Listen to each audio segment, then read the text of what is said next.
में कुत्ता आ गया और कुत्ता को बचाने के चक्कर में दोनों गिर गए।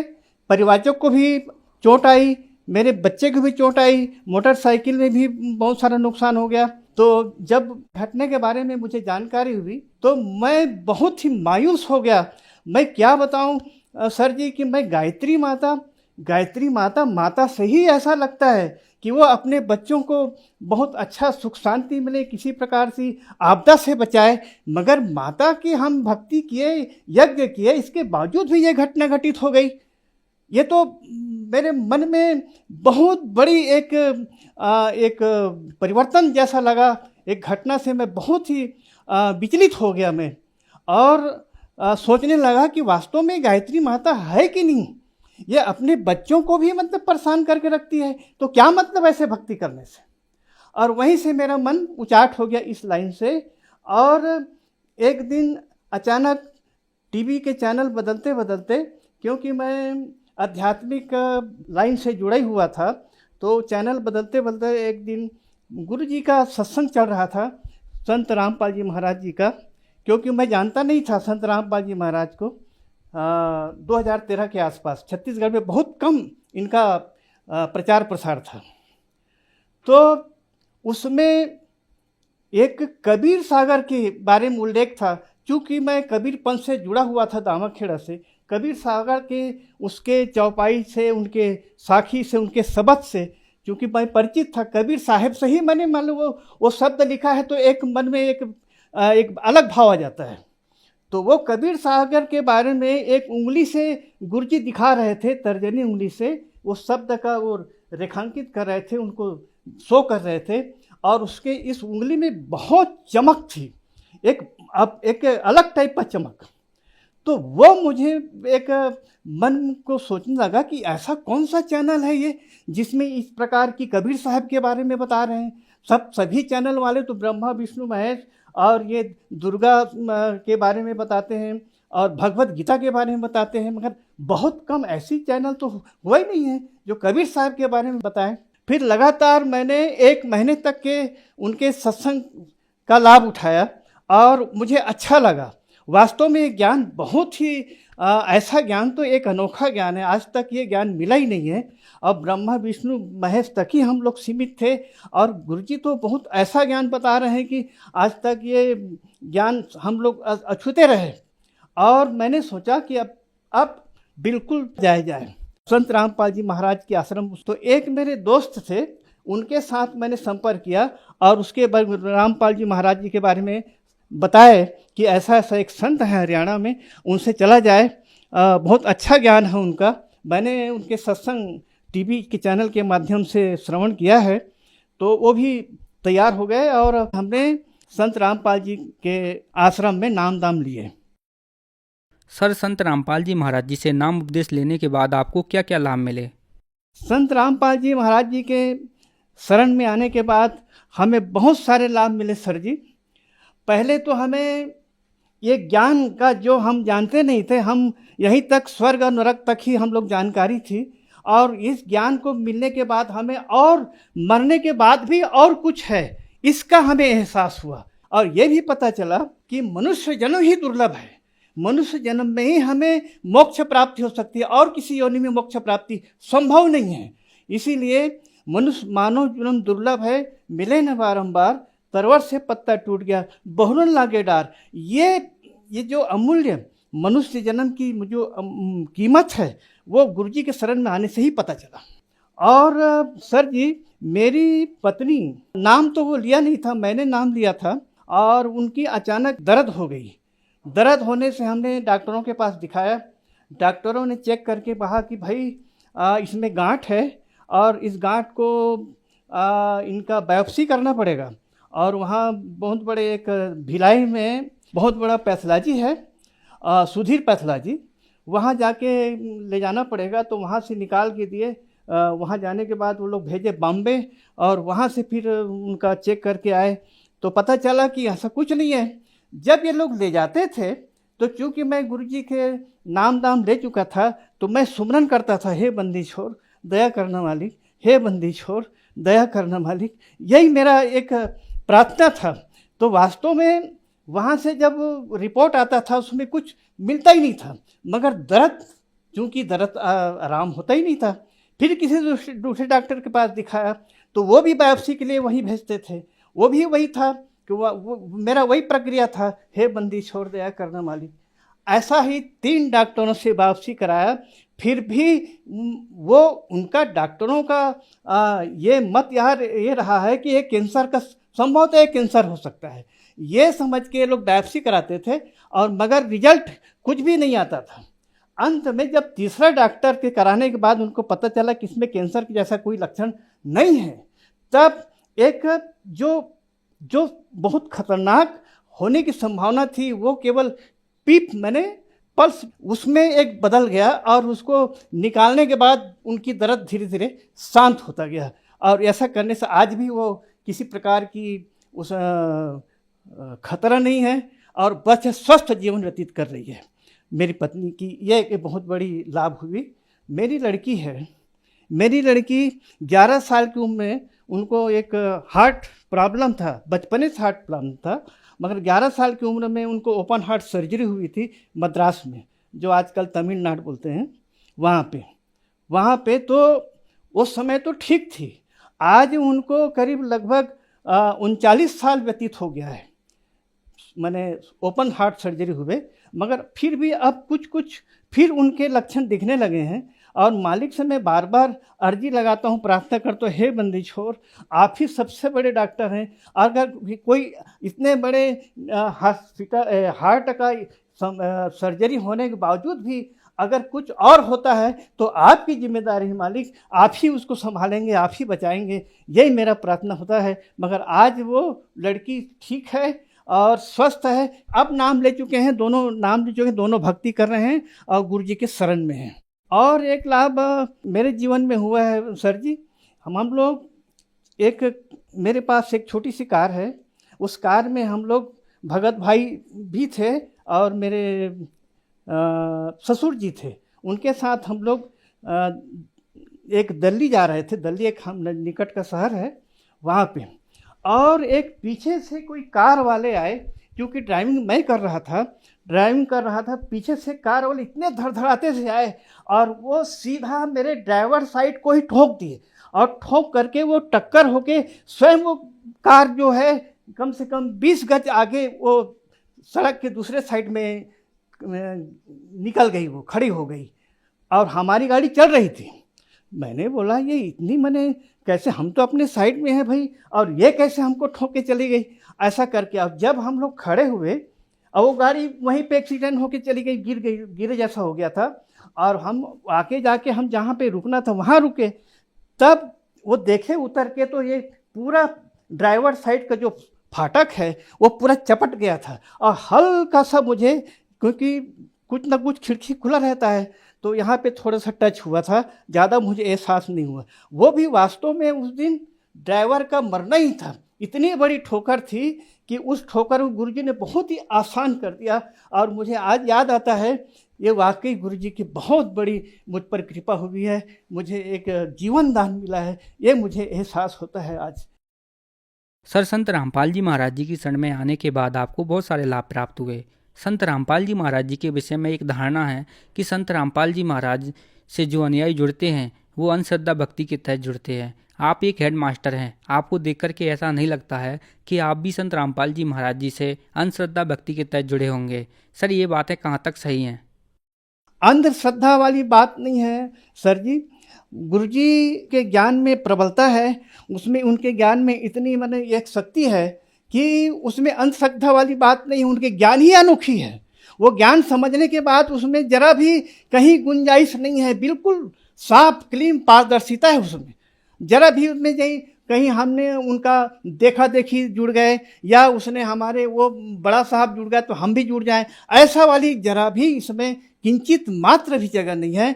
बिल्कुल ज्ञान एकदम उच्च कोटि का है, क्वालिटी है इसमें, और जिस क्वालिटी ज्ञान को समझ लिया उनका तो बेड़ा पार सुनिश्चित है। सर, संत रामपाल जी महाराज जी से नाम उपदेश कैसे प्राप्त कर सकते हैं? संत रामपाल जी महाराज की जुड़ने का कई माध्यम है आज के तारीख में, और सरल माध्यम है। आज कई ठो चैनल में गुरु जी के सत्संग चलते हैं और उसके नीचे सत्संग में स्क्रीन में एक पीली पट्टी चलती है, उसमें कई ठो कांटेक्ट नंबर है नाम दीक्षा लेने का, और उससे आप कांटेक्ट करके कहीं निकट के नाम दीक्षा केंद्र का एक लोकेशन बता दिया जाएगा और उसमें आप नाम दीक्षा केंद्र बड़े आसानी से ले सकते हैं। इसके अलावा और सोशल मीडिया के तहत कई ठो ऐप है, फेसबुक है, इंस्टाग्राम है, ट्विटर है, इसमें भी गुरुजी के सत्संग चलते हैं, गुरुजी के कई ठो उसमें ज्ञान की बातें हैं, उससे भी आप जुड़ सकते हैं, उससे भी आप लाभ उठा सकते हैं। धन्यवाद सर। धन्यवाद। दर्शकों, अभी आपने सुने संत रामपाल जी महाराज से दीक्षा प्राप्त करके सुखी हुए भक्त के अनुभव। अब देखिए जगत गुरु तत्वदर्शी संत रामपाल जी महाराज के मंगल प्रवचन। गीता जी अध्याय नंबर 8 के श्लोक नंबर 1 में अर्जुन ने पूछा कि भगवान आपने 7वें अध्याय के 29वें श्लोक में जिस तत्परम के विषय में जानकारी दी है वो किम तत्परम, उसका उत्तर गीता ज्ञानदाता ने 8वें अध्याय के 3 श्लोक में दिया कि वो परम अक्षर ब्रह्म है। परम अक्षर ब्रह्म कहो, परम अक्षर पुरुष कहो, पुरुष माने भी परमात्मा और ब्रह्म माने भी परमात्मा, स्वामी प्रभु। अब यहां ये ब्रह्म जो है ये है सर्वब्रह्म, लेकिन ये ब्रह्म प्रसिद्ध हो रहा है। जैसे किसी विभाग में आप देखिएगा तो उस ऑफिस में कार्य करने वाले व्यक्ति अपने उच्च अधिकारी को, जैसे इरिगेशन डिपार्टमेंट है उसमें एक्शन ऑफिस होता है, तो एक्शन ऑफिस के अंतर्गत जितने भी वहां कर्मचारी, अधिकारी, सुप्रिटेंडेंट, क्लर्क उसके अंतर्गत कार्य करते हैं और अन्य जो एसडीओ जेई होते हैं, तो वो क्या कहते हैं कि साहब ने ऐसे बोला है। उनके लिए साहब अंडरस्टूड है कि एक्शन साहब, एक्शन साहब बार बार कहना अनिवार्य, वो आवश्यक नहीं समझते, वो साहब बोलते हैं। तो इसी प्रकार वो साहब प्रसिद्ध है उनके लिए, लेकिन उससे ऊपर बहुत साहब है। ऐसी साहब है, चीफ इंजीनियर साहब है, फिर इरिगेशन पावर मिनिस्टर साहब है, फिर मुख्यमंत्री साहब है, प्रधानमंत्री साहब है, राष्ट्रपति साहब है। तो ऐसे ये ब्रह्म जो है यहाँ के प्राणियों के लिए ब्रह्म प्रसिद्ध हो गया, भगवान प्रभु। इनके लिए ब्रह्म अंडरस्टूड है, इनका भगवान ब्रह्म कौन है? ज्योति निरंजन काल है। इसलिए इससे नेक्स्ट ब्रह्म की जानकारी देने के लिए परब्रह्म शब्द प्रयोग करना पड़ा। परब्रह्म यानी इससे नेक्स्ट ब्रह्म, इससे नेक्स्ट स्वामी, नेक्स्ट जो है अगला प्रभु। ब्रह्म माने गॉड, प्रभु राम स्वामी अल्लाह। तो इस गॉड से, इस प्रभु से जो यहाँ का प्रभु प्रसिद्ध हो रहा है, इससे नेक्स्ट जो है गॉड वो परब्रह्म कहलाता है। और एक पारब्रह्म, पारब्रह्म माने सबसे सुप्रीम, सबके पार, सबसे ऊपर, सबका ओवरऑल कंट्रोलर, वो पारब्रह्म है, उसको परम अक्षर ब्रह्म कहते हैं। ऐसे इस ब्रह्म पुरुष को समझना हमने। तो गीता जी अध्याय नंबर 15 के श्लोक 16 में 2 पुरुष बताए, 2 ब्रह्म बताए, 2 प्रभु, सरपुरुष, अक्षर पुरुष। और इन दोनों के अंतर्गत जितने प्राणी हैं वो सब नाशवान है और ये स्वयं भी नाशवान है। जीवात्मा किसी की नहीं मरती, वो तो पशु की भी नहीं मरती, पक्षी की भी नहीं मरती। तो 17वें श्लोक में 15वें अध्याय के में तुरंत कहा है कि उत्तम पुरुष है तू अन्य परमात्मा इति उदाहरते, यानी श्रेष्ठ परमात्मा, श्रेष्ठ ब्रह्म वो तो कोई और ही है। इन दोनों से अन्य है सरपुरुष और अक्षर पुरुष से। और परमात्मा इति उदाहरते, वो परमात्मा कहलाता है, वो श्रेष्ठ आत्मा है, वो परमात्मा है। और कौन है वो? ये लोकतरम आविश्य विवर्ती अवैश्वर, वो तीनों लोकों में प्रवेश करके सबका धारण पोषण करता है और वास्तव में वो अविनाशी परमेश्वर है। यहां वास्तव में अविनाशी परमेश्वर क्यों कहना पड़ा? क्योंकि अक्षर पुरुष का अर्थ भी अविनाशी पुरुष होता है। क्षर माने नाशवान, अक्षर माने जिसका नाश ना हो। लेकिन इस अक्षर पुरुष ये प्रसिद्ध है। जैसे किसी ने अपने लड़के का नाम कप्तान रख रखा है। अब कप्तान नाम रख लेने से कोई वो कैप्टन थोड़ा बन गया। तो ऐसा ही समझो। तो ये अक्षर पुरुष इसका नाम है क्योंकि ये थोड़ा चिरस्थायी है, इसलिए इस अक्षर पुरुष कहने लगे। अब यहां ये भी डिफाइन करना पड़ेगा कि अक्षर पुरुष कितना अक्षर पुरुष है। अब यहां सभी प्रभुओं की आयु का विवरण देते हैं। जैसे एक 4 युग की चतुर्युगी होती है, सतयुग, त्रेता, द्वापर, कलयुग। और ऐसे 1000 चतुर्युग का दिन, 1000 चतुर्युग की रात्रि, ये ब्रह्मा जी का दिन हुआ। यानी इतनी रात्रि, इतना। और ऐसे 30 दिन रात का 1 महीना हो गया, 12 महीने का 1 वर्ष हुआ। और 100 वर्ष की आयु है ब्रह्मा जी की, रजगुण श्री ब्रह्मा जी की। इससे 7 गुना अधिक है श्री विष्णु जी सतगुण की। और श्री विष्णु जी से 7 गुना है तमोगुण शंकर भगवान की। ऐसे जब 70,000 बार ये त्रिलोक की शिव, तमोगुण शिव की मृत्यु हो जाती है, तब एक ब्रह्मांड का विनाश होता है। उसमें यह सरपुरुष महाशिव रूप में रहता है ब्रह्मलोक में, ऊपर, सबसे ऊपर। तब इसकी भी मृत्यु होती है, दुर्गा की भी इसके साथ मृत्यु होती है। पूरे ब्रह्मांड में आग लग जाती है। ब्रह्मा, विष्णु, महेश, राम सभी जीव तरफ तरफ कर मर जाते हैं, शरीर छोड़ जाते हैं। और साथ में दुर्गा और ये काल भी मरता है, ब्रह्म सरपुरुष। इसके बाद क्या होता है कि सभी प्राणी ऑटोमेटिकली परमात्मा के विधान अनुसार दूसरे ब्रह्मांड में चले जाते हैं। 21 ब्रह्मांड है इस काल भगवान के, ब्रह्म के, सरपुरुष के, सरब्रह्म के, ज्योति निरंजन के। तो उसमें जाकर के परमात्मा ने विधान बनाया है कि इन दोनों का जन्म, दुर्गा और काल का जन्म अपने आप ऑटोमेटिक, जैसे गेहूं में ये कीड़े हो जाते हैं, सुरसी अपने आप बन जाती है उस। तो इन दोनों का तो ऑटोमेटिक परमात्मा विधान अनुसार युवा रूप में प्रकट हो जाते हैं। फिर ये अपने कुछ वचन से, कुछ अपने क्रियाओं से, अपना स्त्री पुरुष संबंध से ये 3 पुत्र उत्पन्न करते हैं। ब्रह्मा जी को रजगुण कर देते हैं प्रथम पुत्र को, द्वितीय को सतगुण युक्त, तीसरे को तमोगुण युक्त। और फिर अपने नए सिरे से उस ब्रह्मांड में सृष्टि स्थापित करते हैं। तो जो एक ब्रह्मांड का विनाश हुआ और 70,000 बार इस तमोगुण शिव की मृत्यु होगी, तो एक युग काल मरा, काल की मृत्यु हुई एक ब्रह्मांड में।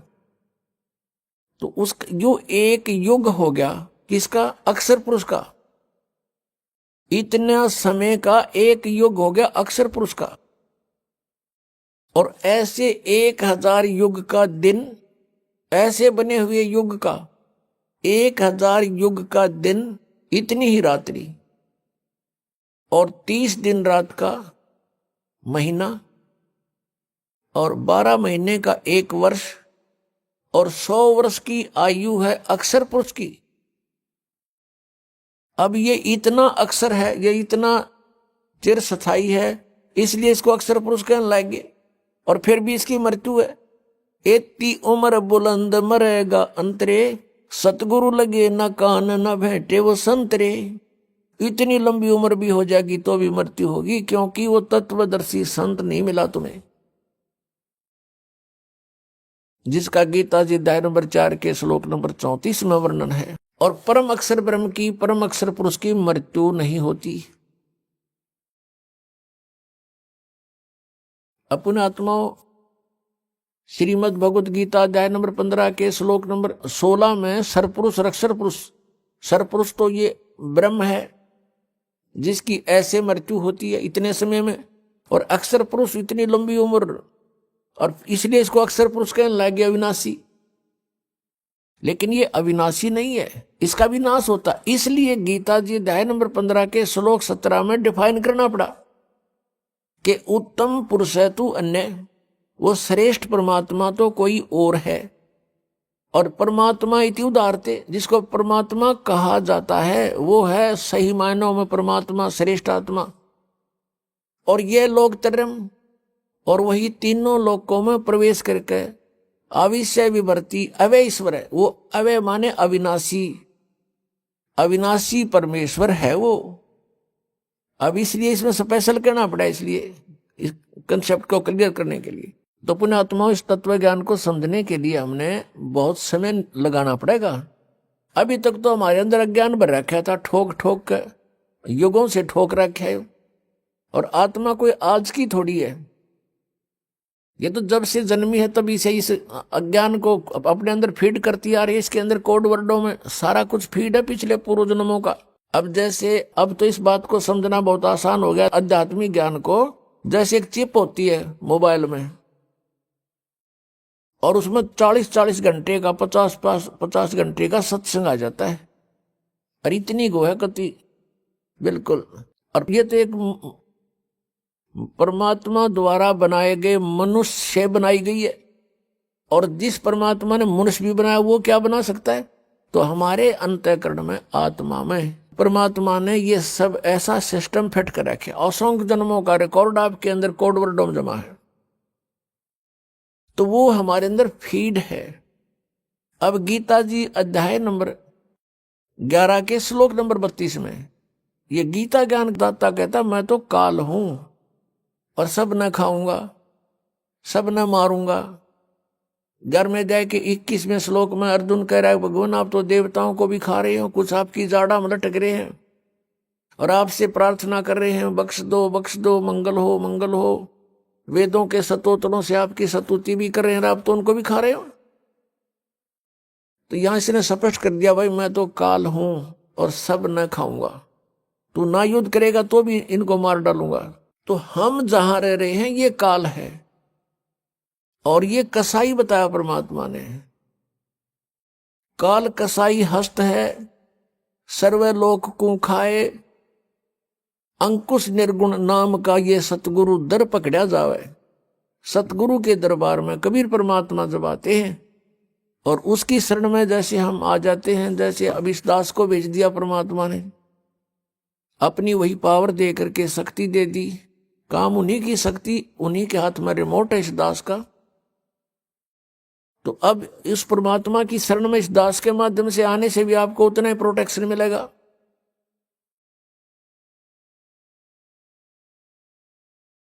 तो उन्होंने क्या बताया है कि तुम यहां ऐसे लोक में रह रहे हो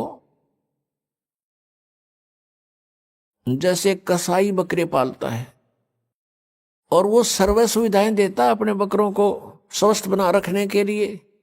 उनसे प्रजनन करवाता है, नर मादा को उसमें छोड़ देता है, और वो बोले बकरे बच्चे उत्पन्न करते हैं, बकरे बकरियां।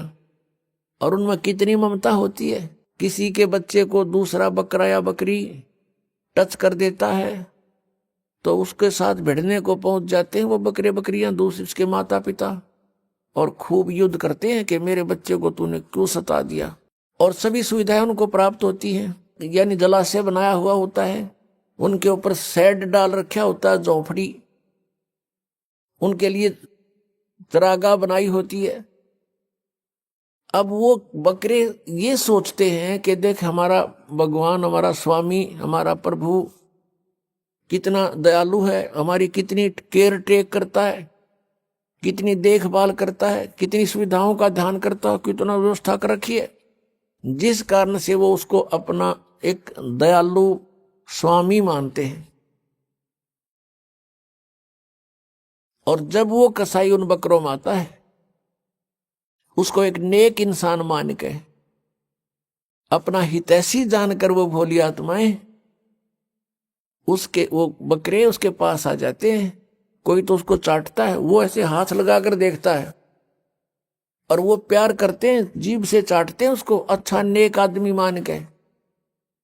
और वो ये देख रहा होता है ये कितने किलो का हो गया, मांस कितना हो गया, ये कितने का बिकेगा, और वो भोली आत्मा उसको अपना मालिक मान रहे हैं। और कोई ऐसे दोनों पैर उठाकर उसको प्यार देने की चेष्टा करता है, यानी इतने उसके ऊपर कुर्बान हो जाते हैं वो भोली बकरे। और फिर वो देखते हैं कि जब ऑर्डर आता है उसको 10-20 बकरों का, तो वो ना देखता किसकी मां मरेगी, किसका बेटा मरेगा, किसी का भाई मरेगा, किसकी बहन मरेगी, डंडा लेकर और मोटे मोटे छांट लेता है और जाके कड़च कर देता है। बकरों में हाहाकार मच जाती है, वो भागते फिरते हैं, उसमें पता है उनको कहाँ बिजली गिर गई। अब किसी का बेटा गया तो अम्मा रो रही है, किसी का भाई गया बहन रो रही है, चिल्ला रहे हैं बुरी तरह, वहां पर ब्याह म्याह करके करते रहे। उसने अपने वो पाल इसलिए रखे। तो परमात्मा कबीर जी ने आगे बताया कि आपके प्रभु की ये दशा है जैसे उस कसाई की है। अब यहां इस पृथ्वी से परमात्मा कबीर जी से तप करके प्राप्त करी, और इसमें हम अपनी गलती से इसके साथ आ गए। अब इसने हमारा दुरुपयोग किया है, हमें सताने का हर संभव प्रयत्न किया है। कारण क्या है कि ये चाहता है कि इनको जितना दुखी करूंगा उतना ही वो सतपुरुष कबीर साहब दुखी होगा, क्योंकि ये उसके बच्चे हैं। इसलिए इसने हमारे को यहां दुखी करने में कोई कसर नहीं छोड़ रखी। अन्य पशु पक्षी बना दिए, उसमें तो या उनको सिरे से ही सब कुछ कष्ट है, और फिर उन्हीं में से मच्छर हैं, सर्प हैं, सेंग हैं, शेर, और ये मनुष्य को मारने के लिए, इनको पीड़ा देने के लिए तैयार कर दिए। अन्य कीटाणु बना दिए जिनसे इनको इन्फेक्शन हो, मर जाए, इनका बीमारियां लग जाएं। यानी कोई भी कसर उसने नहीं छोड़ रखी जो हमें वो दुखी कर सकता है, सब तरह से तंग कर रहा है। और हम फिर भी इसको भगवान मानते हैं, जा रहे हैं, क्योंकि हम देख रहे हैं कितनी अच्छी पृथ्वी है, इसमें फल फ्रूट लगे हुए हैं, बगीचे बने हुए हैं, झरने चल रहे हैं, सूर्य उदय हो रहा है, शीतल हवा चल रही है, काजू किस्म सेब संतरे मेवा लगी हुई है। हम ये सोचते हैं बड़ा भगवान, बड़ा दयालु परमात्मा, हमारी कितनी सुविधा कर रखी है। और तब वो भगवान कहाँ गया? किसी का बेटा मर गया, किसी की बेटी मर गई, एक्सीडेंट में मार दिया, कहाँ गया वो भगवान? वो दयालुता कहाँ गई उसकी? तो परमात्मा हमें याद दिलाते हैं, तुम उस लोक को छोड़ आए जहां तुम सुखी थे, मृत्यु नहीं होती थी, तुम्हारे अंदर वृद्ध अवस्था नहीं होती थी। अब यहां प्राणी वृद्ध अवस्था को कति पसंद नहीं करता, और मृत्यु को तो करना है किसने है? मृत्यु तो 90 वर्ष का, 95 वर्ष का हो गया व्यक्ति आशा करता है कि अभी जीवित और रहूं। आशा सभी करते हैं और करनी भी चाहिए, क्यों? तो जन्म हुआ, फिर मरे किस लिए? तो हम सभी इस चीज को बुरा मानते हैं कि ना तो बुढ़ापा होना चाहिए और ना मृत्यु होनी चाहिए। ये हमने घड़ी खटका है, और यहां डेफिनेट है, हम देख रहे हैं सभी में वृद्धावस्था आएगी, सब मरेंगे। अब हमने ऐसा क्यों लग रहा है? क्योंकि हम ऐसे स्थान पर रहा करते थे जहां जरा और मरण नहीं होता था, जरा मीन वृद्धावस्था। श्रीमद् भगवत गीता अध्याय नंबर 7 के श्लोक नंबर 29 में कहा है कि अर्जुन, जो जरा मरण मोक्षाय यतन्ति ते मम आश्रित है, मेरे ज्ञान का आश्रय करके जो जरा और मरण से छूटने के लिए यत्न कर रहे हैं, ते ब्रह्म तत्विदु कृष्णम अध्यात्म अखिलम च कर्मम, वो सारे अध्यात्म से और सभी कर्मों से और तत्ब्रह्म से परिचित है। वो केवल जरा और मरण से छूटने का प्रयत्न जो कर रहे हैं, वो किसी और वस्तु की डिमांड नहीं करते, तो वो उस तत्ब्रह्म से परिचित हो चुके हैं और सारे कर्मों से परिचित हो चुके हैं। और पूरे अध्यात्म ज्ञान से परिचित व्यक्ति ही जरा और मरण से छूटने के लिए प्रयत्न करा। तो जरा और मरण कहां नहीं होता? सतलोक के अंदर। शंखों लहर मेहर की उपजे, कहर नहीं जा कोई, दास गरीब अचल अविनाशी, सुक्का सागर सोई। सतलोक के अंदर कहते शंखों लहर मेहर की उपजे। अब वहां हम सतलोक में रहा करते थे, हमारा ऐसा ही शरीर था जैसा आपका यहां पर है, लेकिन उसका मैटेरियल ये नहीं है। वो शुक्रम अकायम है, ऐसनाविरम है। माता पिता के योग से जैसे यहां शुक्र से बनता है, ऐसा वहां हमारा शरीर नहीं है। यहां 5 तत्वों से बना हुआ है, वहां 1 तत्व से, नूर तत्व से बनता है। अब जैसे हमारा शरीर 5 तत्वों से बना हुआ है, इसमें कहीं तत्व दिखाई नहीं देता और कितना सुंदर हमें लगा है। इसी प्रकार उस नूर तत्व का वहां ऐसे परमात्मा ने व्यवस्था कर रखी है। हमारे आत्मा के ऊपर फिर एक कवर वो नूर तत्व से होगा और उसका 16 सूर्य जितना प्रकाश होगा, इतना तेज, इतना नूर होगा, उसका होगा मनुष्य सदृश ही। और वहां पर आपका पूरा परिवार होगा, आपका अलग से कुटुंब होगा, पूरा अलग से महल बने हुए हैं जिनको बने बनाए आप छोड़ आए। आपकी सारी व्यवस्था वहां पहले से बनी हुई है और एक व्यक्ति को यानी एक आत्मा को और उसके कुटुंब को, परिवार को वहां पर इस पृथ्वी जितना स्थान अकेले को प्राप्त है। उसमें बाग बगीचे, झरने, बहुत गुणे। अब ये बातें आपका ना समझ में आवे, और हम वहां इतने खुले स्थान पर रहते थे, इसलिए यहां पर भी हमारी वो टेंडेंसी है, हमारी वृत्ति वैसी ही है। हम क्या चाहते हैं? एक पार्क हो, कोठी हो, कोठी भी कई कमरियां की हो, ऊपर नीचे हो है, और खूब सैर सपट्टे करने, कार हो, स्पीड से जाओ और इधर उधर घूमे। तो वहां विमान है आपके पास, आपकी वचन से विमान है, जहां चाहो वहां जा सकते हो, बहुत स्पीड से जा सकते हो और बहुत बड़े आपका स्थान है। तो वो सुविधाएं आपको वहां थी, उसकी अब खोज हम यहां कर रहे हैं। कोयले की खान में हम स्वर्ण ढूंढ रहे हैं, गोल्ड है, या कोयले की खान है, हम ढूंढ रहे हैं या सुख, या सारा दुख ही दुख है। परमात्मा कहते हैं तन दर सुखिया कोई नहीं देखा, जो देखा सो दुखिया हो। उदय अस्त की बात करे, मैंने सबका करया विवेक का हो, मैंने सबका विवेचन कर देख लिया।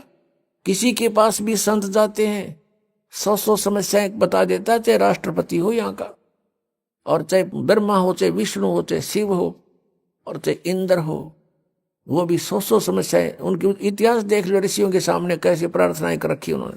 तो पुण्यात्माओं, वो सुख सतलोक में है। परमात्मा सतपुरुष है, वो कबीर देव है, वो सतलोक में है।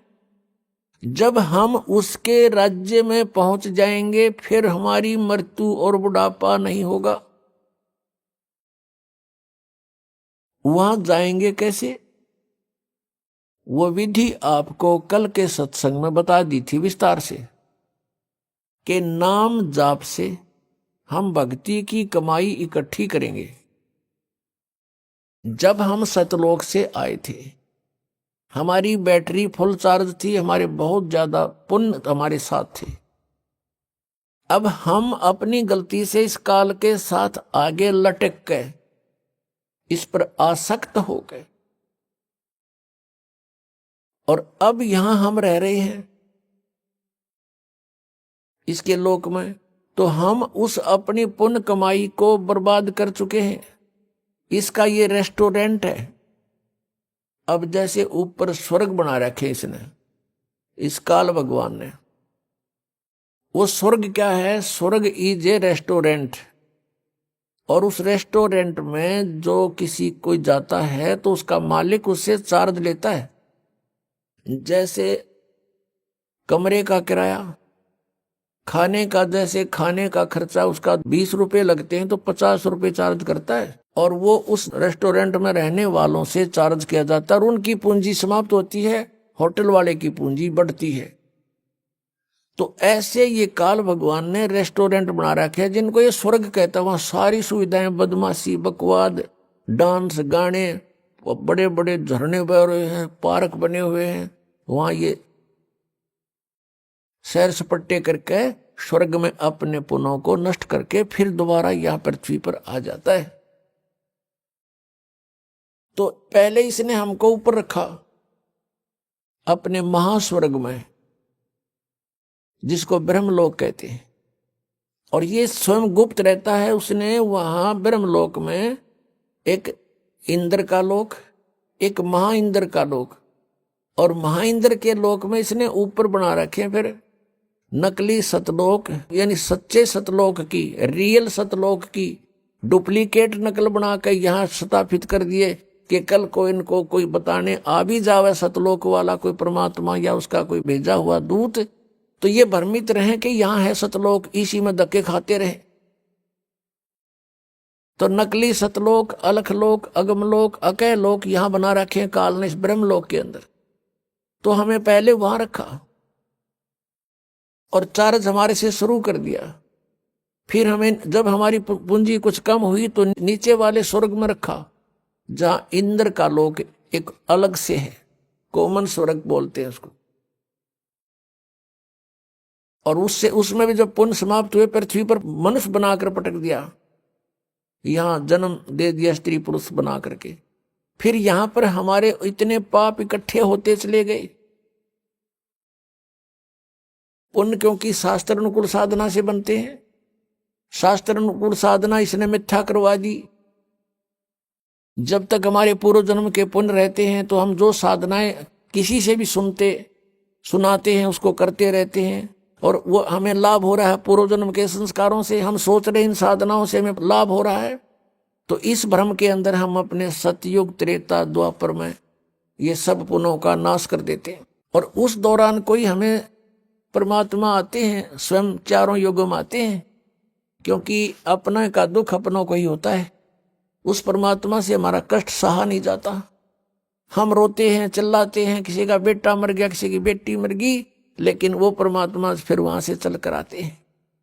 हमें ज्ञान देना चाहते हैं कि तुम जहां रह रहे हो ये स्थान ठीक नहीं, ये काल का लोक है, और यहां जितनी बार जन्मोगे ये संकट तुम्हें झेलने पड़ेंगे। इसके लिए मैं बताता हूं, और तुम ये साधना, ये भक्ति करो, ये छोड़ दो। लेकिन हम इतने रंगे जा चुके होते हैं, इस काल के दूतों के द्वारा रह रहकर फीड कर दिया जाता हमारे अंदर, हम परमात्मा के उस ज्ञान को स्वीकार नहीं कर पाते हैं। हमारी बुद्धि जीव संज्ञा की है, और हम इन ऋषि महर्षि संतों को परम संत मानकर इन पर समर्पित हो चुके हैं, और ये सोच चुके हैं कि ये भगवान को प्राप्त कर चुके हैं, इन्होंने सतलोक चले गए होंगे।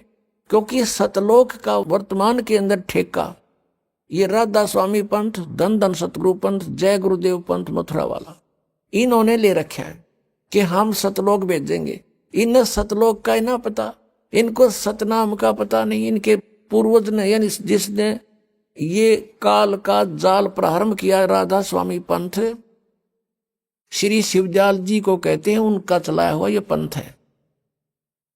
और उसको ये अपना परम धनी मुखिया मानते हैं सभी पंथों वाले, जितने से संबंधित है, इसकी ब्रांचें हैं, कि वो हमारा हेड ऑफ द डिपार्टमेंट है, वहां से हमारा पंथ चला है। और उसने सतनाम का नहीं पता। सतनाम सतलोक भी सतनाम, सचखंड भी सतनाम, सतपुरुष भी सतनाम, और सार शब्द भी सतनाम को कहते हैं, और सत शब्द भी सतनाम को, और सतनाम भी सतनाम को। ये सतलोक जाएंगे। अरे इनके मंत्र पांचों काल के, नाम से मोक्ष होगा। कहते हैं जैसे ये हठ योग करते, 2.5 घंटा सुबह बैठो, 2.5 घंटा शाम बैठो। इन्होंने पुण्यात्माएं जो है, इन्होंने अपने पैर भी खराब कर लिए। एक भक्त आता फरीदाबाद साइड से, दाढ़ी सी रखता है, वो कह रहा था जी मैं इस राधा स्वामी पंथ से जुड़ के 40 साल मैंने अपना गोड्डे भी कंडम कर लिए, भगवान मिले। वो 2.5 घंटे गए, मैंने 6-6 घंटे बैठ कर देख लिया, कुछ प्राप्त नहीं हुआ। लेकिन मैं प्रभुता के कारण और मुझे पूछते कि आपने तो 40 वर्ष हो गए साधना करते, कुछ दिखा होगा? कहाँ सब कुछ दिखता है मुझे, और दिखा मैंने खक नहीं था। मैं झूठ बोला करता था अपनी प्रभुता बनाए रखने के लिए। कहा मुझे सब कुछ दिखता है, ऊपर के मंडल दिखते हैं, सतनाम दिखाई देता है, सतनाम के अंदर नो सतलोक में फलान। अभी न सतनाम का पता नहीं, न बोला सतनाम का मुझे अब पता चला सतनाम क्या चीज है। और मैं मूर्ख बना रहा था वहां आसपास के व्यक्तियों को। तो पुण्यात्मा, ये जो सतलोक की महिमा गाते हैं, इनको सतनाम सतलोक का पता नहीं। अब परमात्मा कहते हैं कि कलयुग में जीवन थोड़ा है, भाई कर ले बेग संभार, योग साधना बने नहीं केवल नाम आधार। अब जैसे सतयुग के अंदर लाख वर्ष की आयु थी जीव की, और फिर त्रेता में लास्ट में 10,000 वर्ष की आयु रह जाती है, और द्वापर के अंत में 1000 वर्ष की आयु रह जाती है, और कलयुग के लास्ट में 20 वर्ष की आयु इस मनुष्य की रह जाएगी। अभी आपने सुने संत रामपाल जी महाराज के मंगल प्रवचन। आइए अब सुनते हैं संत रामपाल जी महाराज से नाम दीक्षा लेकर सतभक्ति करके अद्भुत लाभ प्राप्त करने वाले अनुयायी के विचार। दर्शकों, गुरु का हमारे जीवन में विशेष स्थान है, लेकिन सवाल ये है कि क्या हर धार्मिक गुरु एक समान है? हमारे देश में हजारों धर्म गुरु हैं, इसीलिए अक्सर श्रद्धालु सही और गलत गुरु की पहचान नहीं कर पाता। ऐसी ही कहानी है उत्तराखंड के निवासी मामचंद जी की। मामचंद जी पहले राधा स्वामी पंथ द्वारा बताई गई भक्ति साधना करते थे, लेकिन फिर भी इनको ना ही मानसिक शांति मिली और ना ही शारीरिक सुख मिला।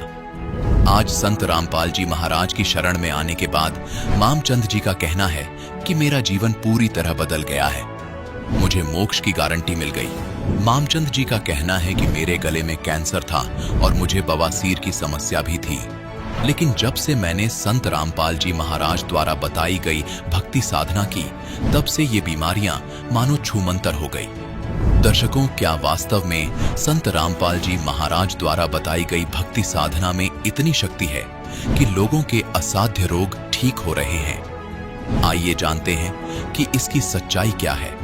सुनते हैं मामचंद जी की कहानी उन्हीं की जुबानी। नमस्कार सर। साहब सर। सर क्या नाम है आपका? सर दास को मामचंद कहते हैं। सर आप कहाँ से हैं? देहरादून उत्तराखंड से। सर संत रामपाल जी महाराज जी से नाम उपदेश आपने कब लिया? संत रामपाल जी महाराज से दीक्षा मैंने 2014 में ली। सर संत रामपाल जी महाराज जी से नाम उपदेश लेने से पहले आप क्या भक्ति साधनाएं करते थे? जी हाँ, मैं पहले भक्ति करता था। वैसे मैंने देव देवताओं की कभी भक्ति नहीं करी। मैं सोचता था कि भाई कोई ऐसे संत मिले मुझे जो पूर्ण परमात्मा की जानकारी दें। तो मुझे क्या नाम, ये फिर राधा स्वामी पंत उस टाइम चरम सीमा पर था, मैंने उनसे दीक्षा ली जाकर व्यास में, और मैं 27 साल वहाँ पर रहा उस पंथ में। उसके बाद 2013 में मैं घर गया हुआ था अपने पैतृक गांव सहारनपुर में। तो मेरे को एक ज्ञान गंगा चारपाई पर मिली। मैं चाय पी रहा था, मैंने कहा भाई ज्ञान गंगा कहाँ से आई?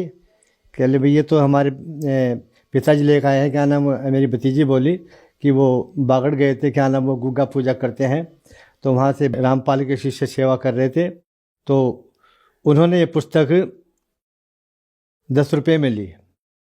तो फिर मैं आपने पढ़ी नहीं, एक नाम नहीं पढ़ी। तो मैंने वो उसी टाइम उसके 1-2 पन्ना खोल कर पढ़ा। मेरे को वो कुछ उसमें इंटरेस्ट हुआ। तो हम तो अब तक जो है ना, भक्ति हमारी बिल्कुल निर्मूल थी, हम बेकार की साधना कर रहे थे। और मैंने उसी समय सुबह के टाइम एक घंटा मैंने और पुस्तक पढ़ी रात को। तो मैंने संत रामपाल जी महाराज से अर्ज लगाई कि आज से आप ही मेरे गुरु हो, और मैं साधना जो है ना राधा स्वामी वाली त्याग रहा हूँ। उसके बाद मैंने पीछे मुड़कर नहीं देखा, ना मैं राधा स्वामी गया। और 2014 में फिर मैं सतलोक आश्रम गया और वहाँ से संत रामपाल जी महाराज से दीक्षा ली। सर संत रामपाल जी महाराज जी से नाम उपदेश लेने के बाद क्या आपको कोई लाभ भी मिले? जी सर, लाभ बहुत मिले, क्योंकि उस समय मेरे गले में कैंसर था और मेरे को मालूम नहीं था कि ये परमात्मा, ये क्या नाम, ये संत रामपाल जी क्या नाम ऐसे आशीर्वाद से ये ठीक कर देंगे। तो 3 महीने हम जब हाजिरी पर जाते थे तो मेरे वहाँ पर जो वहाँ के शिष्य हैं उन्होंने मेरी होम्योपैथिक दवाई थी वो देखी और कहने लगे कि ये क्या नाम कि आप ये दवाई कौन सी खा रहे हो। मैंने कहा जी ये मैं होम्योपैथिक दवाई है मेरी क्या नाम कैंसर की चल रही है।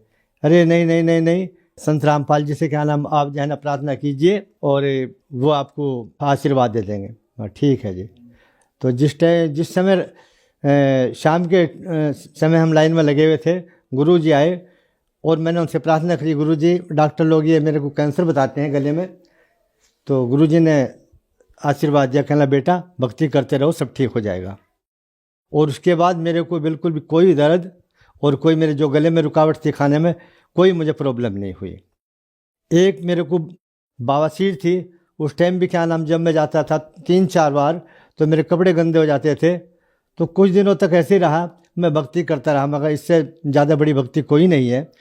तो 2-3 साल के बाद अब मैं बिल्कुल ठीक हूँ। बवासीर में बहुत प्रॉब्लम थी और मेरे गुर्दे भी क्या नाम वहाँ से आने के बाद थोड़े रोगग्रस्त हो गए थे। मैंने दिखाया या देहरादून महंत हॉस्पिटल में, उन्होंने देखे भाई आपके तो बहुत ज़्यादा तबीयत वो ख़राब है क्या नाम और आपको तो एडमिट होना पड़ेगा।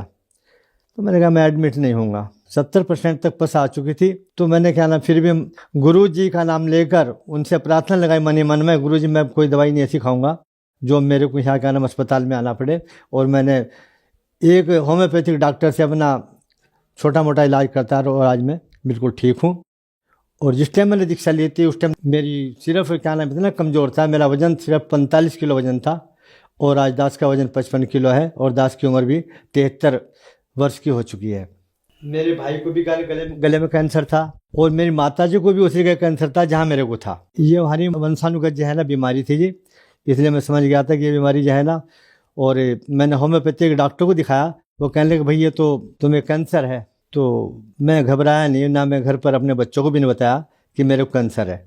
और उसी दौरान में फिर मैं 3-4 महीने बाद हिसार पहुंच गया सतलोक आश्रम में। और वहाँ जाने के बाद मेरी क्या नाम सब उनके आशीर्वाद मात्र से ही मेरी सब बीमारियां खत्म हो गई। अगर जो मैं संत रामपाल जी महाराज से दीक्षा प्राप्त नहीं करता तो आज मेरी भी वही दुर्गति होनी थी जो मेरे भाई और माता की हुई है। या तो मैं समाप्त हो चुका था, मेरी मृत्यु हो चुकी थी, या फिर मैं चारपाई पर पड़ा सड़ जाता, मेरी हालत बहुत बुरी हो जाती। आज मेरी स्थिति बहुत क्या नाम अच्छी है और मैं संत रामपाल जी महाराज की दया से सब ठीक ठाक है, उनकी कृपा से। सर क्या आप नशा भी करते थे? हाँ सर, नशा भी करता था। ये मेरे को लत 1975 में लग चुकी थी। वहाँ के मैं एक फैक्ट्री में के कार्यरत था। वहाँ के सब कर्मचारी जो है ना ये भांग और इसका सेवन करते थे, तो उन्होंने मेरे को ये लत लगा दी और मैं इसका इतना आदी हो चुका था कि मैंने जिस टाइम गुरु जी से दीक्षा ली उससे एक दिन पहले ये सारी चीज़ें तम्बाकू भी और ये भांग वगैरह सिगरेट जो भी पीता था मैं सब छोड़ दिया। मैं कम से कम भी 4-5 सिगरेट डेली पी जाता था, कम से रात को 2 सिगरेट पीता था, तब जाकर मेरे को नींद आती थी। ये 39-40 साल तक करीब नशा किया। और उसके बाद जो है ना फिर एक बार जो है ना 4 अप्रैल को नाम दीक्षा ली थी। उसके बाद कोई मन में इच्छा नहीं हुई मैं बीड़ी पीऊँ, सिगरेट पीऊँ या तम्बाकू खाऊँ। तम्बाकू भी बहुत खाता था। अब तो मुझे क्या नाम धुएं से भी घृणा होती है। सर संत रामपाल जी महाराज जी से नाम उपदेश लेने के बाद आपको बहुत सारे लाभ मिले। आपने बताया कि आपका कैंसर का रोग ठीक हो गया और कम से कम 40 वर्ष तक आपने नशा किया, जिसकी वजह से आपके गुर्दे में 70% तक पस रह गया था। आपने संत रामपाल जी महाराज जी से नाम उपदेश लिया और आप ठीक हो गए। तो जो दर्शक आज आपको टीवी पर देख रहे हैं, बहुत सारे ऐसे लोग हैं जो नशा छोड़ना चाहते हैं लेकिन नशा नहीं छोड़ पा रहे हैं। बहुत सारे ऐसे लोग हैं जिनको कैंसर की बीमारी है, तो उन्हीं के लिए आप क्या कहना चाहेंगे? जगत समाज से मेरी यही विनती है, मेरी प्रार्थना है, जो भी जिस बीमारी से जूझ रहा है, वो कठिन से कठिन परेशानी में और बीमारी से जूझ रहा है, कैंसर हो, गुर्दे की बीमारी हो, भयंकर से भयंकर जो असाध्य बीमारी है, अब मेरी प्रार्थना है कि जब ये एकदम से ठीक हो सकता है तो क्या आप नहीं ठीक होगे? आप भी ठीक होगे। भक्ति करके देखिए कि ये शास्त्र अनुकूल साधना है, इस भक्ति में कितनी शक्ति है। सर संत रामपाल जी महाराज जी से नाम उपदेश कैसे प्राप्त कर सकते हैं? संत रामपाल जी महाराज से दीक्षा प्राप्त करने का आजकल बहुत ही सुगम और आसान रास्ता है। टीवी पर चैनल है, उन पर एक पीली पट्टी आती है, उन पर मोबाइल नंबर दिए हुए हैं। उनसे संपर्क साधिए और वे आपको क्या नाम, आपके जो स्थानीय क्या नाम जो नामदान केंद्र हैं वहाँ का वो पता बता देंगे और आप वहाँ जाकर उनसे दीक्षा लो और अपना कल्याण कराए। धन्यवाद सर। सत साहिब।